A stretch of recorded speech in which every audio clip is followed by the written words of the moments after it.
Hello বন্ধুরা, কেমন আছো? আশা করি সব ভালো আছো। তো ইতিমধ্যেই তোমরা শুনেছো যে জুন মাস থেকে অন্নপূর্ণা ভাণ্ডারের জন্য ডিবিটি লিঙ্ক করা অত্যন্ত প্রয়োজনীয়। ডিবিটি লিঙ্ক না থাকলে অ্যাকাউন্টে টাকা ঢুকবে না, এমনটাই জানা যাচ্ছে। তো ডিবিটি লিঙ্ক আছে কি নেই সেটা তোমরা নিজে থেকে কীভাবে চেক করবে, আজকে আমি সেটাই তোমাদের বুঝিয়ে দেবো। তো ফার্স্ট তোমরা তোমাদের মোবাইলে ক্রোম ব্রাউজারে যাবে, এখানে এনপিসিআই টাইপ করবে। এনপিসিআই টাইপ করার পর উপরে যে হোম পেজটা দেখতে পাচ্ছ এই পেজে তোমরা ক্লিক করবে। এই ওয়েবসাইটে ভিজিট করার পর উপরের দিকে এই 3 লাইনে ক্লিক করবে। তারপর এখানে দেখতে পাচ্ছ কাস্টমার বলে একটি অপশান আছে, কাস্টমারে ক্লিক করবে। তারপর ভারত আধার সিডিং এনেবেল এই অপশানে তোমরা একটা ক্লিক করে দেবে।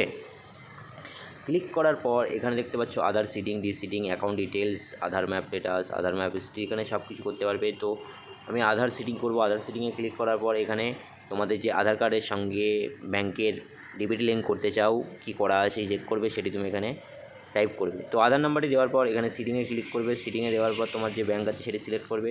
তারপর ফ্রেশ সিডিংয়ে ক্লিক করবে। এখানে তোমাদের যে ব্যাংকের সঙ্গে করবে সেই ব্যাঙ্ক অ্যাকাউন্ট এখানে ক্লিক করে দেবে।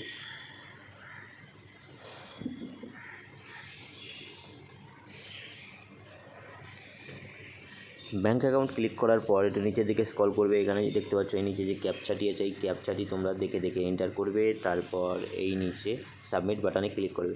সাবমিট বাটনে ক্লিক করলেই তোমাদের সামনে দেখিয়ে দেবে তোমার আধার কার্ডের সঙ্গে কোন ব্যাংকের ডিবিটি লিঙ্ক রয়েছে। আর ডিবিটি লিঙ্ক না থাকলে অবশ্যই তোমরা করে নিও। তো বন্ধুরা, ভিডিওটি ভালো লাগলে অবশ্যই সবাইকে শেয়ার করে দিও। এই ভিডিওটি আশা করি তোমাদের জন্য অত্যন্ত গুরুত্বপূর্ণ। তো বন্ধুরা, সবাই ভালো